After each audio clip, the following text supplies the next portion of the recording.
Mais bonjour, je suis le pasteur Pujol Catherine, assise encore ici dans le cadre de nos vidéos quotidiennes.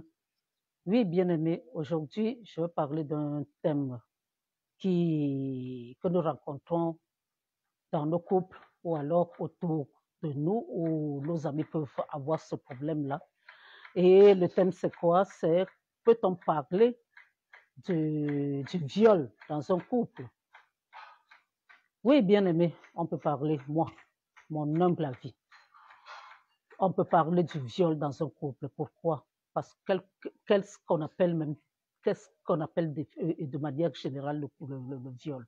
Le viol, c'est un acte sexuel pas consenti, pas mutuellement consenti. C'est une personne qui veut pratiquer le sexe avec vous, et vous n'êtes pas dans de bonnes dispositions, vous refusez. Et alors, on peut parler de viol parce que la personne ne respecte pas votre désir de ne pas pratiquer le sexe. Et même dans les couples bien-aimés, ça existe.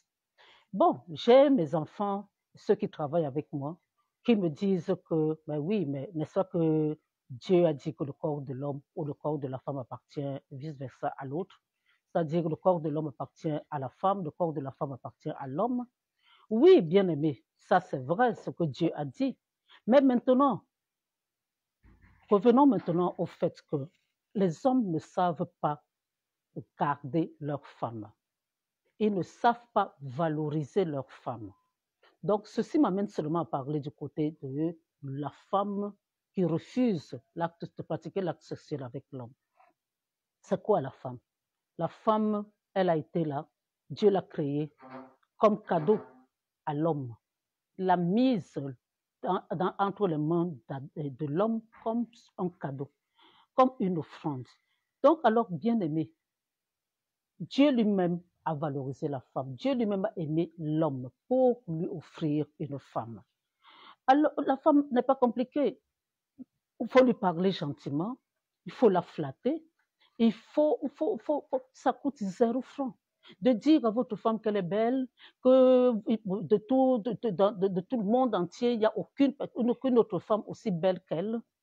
Personne, ça dit que ça coûte 0 franc.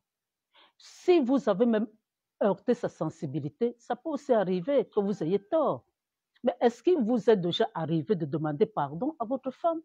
Auquel cas, si vous demandez pardon et que la femme insiste, persiste dans le fait de refuser de pratiquer le sexe avec vous, on ne peut pas considérer ça comme un viol. Mais si vous n'avez même pas demandé pardon, vous grondez, vous parlez, vous dites du mal, vous tapez et tout ça, et après vous voulez que la femme couche avec vous, ce n'est pas bon, bien aimé. Ça, ce serait, si elle n'est pas d'accord, c'est le viol. C'est le viol parce que pour la femme, pour qu'elle puisse avoir des rapports sexuels consentis, il y a le problème de son corps. Il faut que son corps soit d'accord. Il faut que son âme soit d'accord. Il faut que son cœur soit d'accord. Oui, bien aimé, il faut que la tête soit d'accord. Il y a tellement d'éléments qui rentrent en jeu. Quand vous avez parlé gentiment à votre femme, quand vous l'avez flattée, quand vous avez fait ce qu'il faut pour qu'elle soit contente, bien aimé, pourquoi elle ne serait pas contente? Elle est comme un enfant, une femme est comme un enfant. Un enfant qui pleure, on prend le bonbon, on lui donne, on cajole un peu, on tape, on dit, on pas assez, hein, et ne pleure plus. Hein. Voilà. L'enfant, c'est bon. L'enfant est content, il ne va plus pleurer et il ne va même pas garder rancune. Mais une femme que vous avez battue et après, vous voulez seulement que les choses s'arrangent. Est-ce que c'est normal? Elle n'est pas un enfant. Elle n'est pas un enfant, elle est un adulte quand même. Alors respectez la manière dont Dieu l'a créé, qui est différente de la manière dont Dieu a créé l'homme. L'homme peut directement faire abstraction de son corps, de son cœur, pardon, et directement pratiquer l'acte sexuel. Mais la femme, non. La femme, ou alors il faudra qu'elle fasse cela, enfin, c'est-à-dire elle peut écarter ses cuisses sans ressentir quelque chose, sans y contribuer. Mais j'appellerais toujours ça le viol. Parce que l'acte sexuel dans le couple doit être consenti. Et ce doit être une partie de plaisir. Ce ne doit pas être une contrainte. C'est une partie de plaisir. L'homme est d'accord, la femme est d'accord. D'ailleurs, un couple marié doit régler leurs problèmes dans la chambre. On a l'habitude de le dire. Donc, alors, ça veut dire quoi? Ça veut dire que c'est au moment de l'acte sexuel que vous vous réconciliez et après tout va bien. Mais si c'est une seule personne qui ne veut pas se repentir et qui sait qu'elle a blessé l'autre, bien aimé, la réconciliation là sera difficile. Mais maintenant, si l'homme a demandé, s'est excusé, certains peuvent ouvrir la bouche, dire pardonne-moi, d'autres peuvent se comporter de manière à ce qu'on comprenne qu'ils demandent pardon. Si la femme persiste, comme mon fils m'a dit, qu'il y a des femmes qui portent le cabas, qui portent les cyclistes, qui portent et tout cela pendant presque un mois, parce qu'elles sont rancunières. Là, on ne peut pas parler de viol, bien aimé, parce que vous êtes mariés, ça veut dire, comme on a dit au début, que votre corps appartient à votre époux. Maintenant, si votre époux ne veut pas vous violer, sachez qu'un homme n'est pas constitué de la même manière que la femme. Il va aller dehors. Il va aller dehors, que ce sera votre faute. Ce sera votre faute, bien-aimé. Une femme doit être valorisée. Et je précise bien à l'homme que ça coûte 0 francs. Ça coûte 0 francs pourquoi? Ça coûte 0 francs parce que dire à la femme qu'elle est la plus belle femme du monde, ça vous coûte quoi? Seulement la bonne volonté. Ça ne vous coûte même pas une taupe. Dire à votre femme qu'elle sent bon, même si elle n'a pas le parfum, un parfum cher. Si elle s'est lavée, elle a utilisé même le savon parfumé là. Vous pouvez lui dire qu'elle sent bon. Hein? Et si votre femme s'est tressée, dites-lui que cette tresse-là sont jolies, ça valorise son visage. Faites-lui des bisous. Dites à votre femme que sa cuisine, elle a très bien préparé et que personne dehors ne peut se comparer à elle en matière de cuisine, même si ce n'est pas vrai. Bien aimé, votre femme va tout faire pour vous faire plaisir. Elle va tout faire. Elle va préparer ce que vous voulez. Elle va vous accueillir à la maison. Et même le soir, vous n'aurez pas de problème. Mais si vous ne savez pas faire cela, peut-être à cause de votre culture, vous n'avez jamais vu votre père faire cela. Vous n'avez jamais vu votre grand-père faire cela. La femme est seulement un objet, elle est seulement quelqu'un qui doit être là préparé et tout, et après, voilà, et aller au lit et tout ça. Ça, bien aimé, ce n'est pas bien. Nous ne sommes plus à ce siècle-là. Nous sommes au XXe siècle, au XXIe siècle même à la limite. Disons que les choses se passent différemment. Noir ou blanc, Dieu nous a créés pour que nous soyons gentils. On peut être gentil vis-à-vis de notre partenaire. On dit que l'homme et la femme deviennent un même corps. Mais si vous ne pouvez pas être gentil avec l'autre partie de votre corps, pourquoi est-ce que vous allez être gentil dehors? C'est ce qui se passe. Hein? Les hommes, pendant qu'ils draguent, ils sont gentils, mais dès qu'ils vous ont épousé, ils ne sont plus gentils. Ils recommencent seulement à être gentils dehors avec d'autres femmes. Ce n'est pas comme ça, bien aimé, ce n'est pas comme ça. Oui, une femme, on peut violer une femme dans le cadre du mariage parce que ça n'a pas été consenti. Oui, il ne faut pas violer vos femmes. Il ne faut pas violer vos femmes. Faites en sorte que l'acte sexuel soit consenti et que la femme prenne aussi plaisir à cela. Il ne faut pas que ce soit seulement un acte bestial, oui, bien aimé, qui va faire en sorte que rien ne va. Je veux dire qu'à la limite même après, vous sortez de la chambre, la femme fait toujours la gueule. Ce n'est pas comme ça, parce qu'elle ne pouvait pas faire autrement, c'est pour cela qu'elle a cédé. Non, bien aimé, c'est pas bon. Ce n'est pas bon. L'acte sexuel doit être consenti. À partir du moment où la femme ne veut pas, c'est un viol. Même si elle est mariée, on peut violer dans le cadre du mariage. Faites tout pour que le mariage soit comme Dieu l'a voulu. Dieu a voulu que vous soyez une seule et même personne. C'est-à-dire que vous ne devez pas heurter la sensibilité de votre femme. Vous ne devez pas passer votre temps à la minimiser. Vous ne devez pas passer votre temps à faire comme si elle était une sous-personne.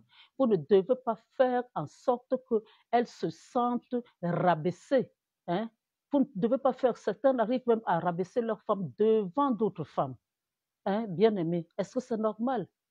Quand il y a des amis qui viennent à la maison, d'autres femmes, c'est à ce moment-là qu'on trouve le moyen de commencer à dire du mal de sa femme. Ce n'est pas bon.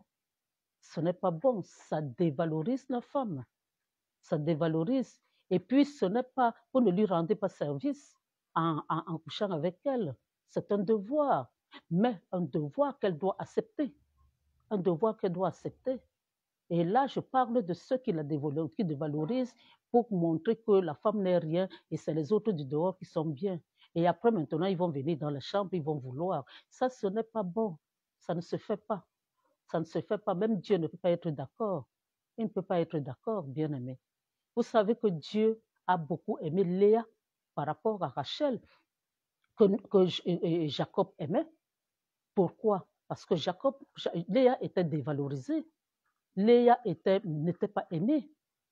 Mais Dieu a beaucoup plus aimé Léa que Rachel. Donc alors, bien aimé, Dieu n'aime pas les personnes qui sont opprimées. Et Dieu n'a pas créé ces êtres humains pour qu'on les opprime. N'opprimez pas une femme. N'allez pas épouser une femme que vous allez opprimer. Et il faut savoir quand on dit que la femme doit être soumise. Oui, bien aimé, la femme doit être soumise à l'homme. Mais vous ne savez pas que ça aussi, c'est une question de volonté. On ne peut pas être soumis à une personne qu'on ne respecte pas. Et vous croyez peut-être que c'est les coups de poing qui vont faire en sorte qu'on vous respecte. Non, bien aimé, ce n'est pas parce que vous vous agissez de manière sauvage qu'on va vous respecter. Quelqu'un peut être calme, parler même calmement et qu'il soit respecté, qu'on le respecte. Oui, bien aimé, c'est le comportement de quelqu'un qui fait en sorte qu'on le respecte. C'est l'amour que quelqu'un a pour sa famille qui fait en sorte qu'on le respecte. Ce n'est pas les mauvaises paroles, ce n'est pas la brutalité, ce n'est pas ça qui fait en sorte qu'on soit soumis. Hein? Et maintenant, si tu n'es pas soumis à la personne, comment veux-tu céder à tous ses désirs? Il faut être soumis, il faut être soumise. Hein? Il faut que l'on soit soumise. Mais être soumise, c'est respecter, c'est quelque chose qui doit venir du fond du cœur. On ne se soumet pas à son gourou par plaisir. Là, on est obligé. Mais ce n'est pas ce que Dieu nous demande. Dieu nous demande de respecter, d'être soumis aux personnes qui le méritent. L'homme qui est le chef de la famille doit mériter cette position. Il doit mériter cette position et il doit tout faire pour que la femme l'aime parce que c'est parce qu'on aime qu'on est soumis. Si on n'aime pas, on ne peut pas être soumise. Ça, c'est clair. Si tu n'aimes pas, moi, de toute manière, même quand j'étais dans le monde, j'ai beaucoup d'hommes que je ne respectais pas. Le comportement fait en sorte que je ne puisse pas te respecter. Et si je ne te respecte pas, je ne peux pas être soumise. Je ne peux pas. Ça, c'est clair et net. Et pourtant, le caractère, c'est Dieu qui me l'a donné. Mon caractère, c'est Dieu qui m'a donné. Je ne suis pas né comme ça. Je ne me suis pas fabriqué moi-même. Donc alors, bien aimé, faites en sorte, même si la femme est rancunière, même si elle a un caractère un peu fort, même si c'est quoi, c'est votre femme, vous pouvez arriver à la maîtriser, vous pouvez savoir comment faire pour la recadrer, c'est à vous d'utiliser votre intelligence pour savoir, pour être heureux. Être heureux, on ne tombe pas seulement dans un mariage et on est heureux. On fabrique, on construit cet amour, on construit cet amour. On apprend à connaître l'autre, l'autre apprend à connaître l'autre pour être heureux ensemble. Oui, bien aimé, en dehors du coup de foudre, passer le coup de foudre, il faut maintenant construire cette harmonie du couple. Ce n'est pas avec les mauvaises paroles, ce n'est pas avec la bastonnade. Donc, j'espère que vous avez compris. Pour moi, oui, il peut y avoir viol dans un couple marié. Il peut y avoir viol. Et faites tout pour que ça n'existe pas. Parce que même Dieu ne peut pas être d'accord vis-à-vis de cela.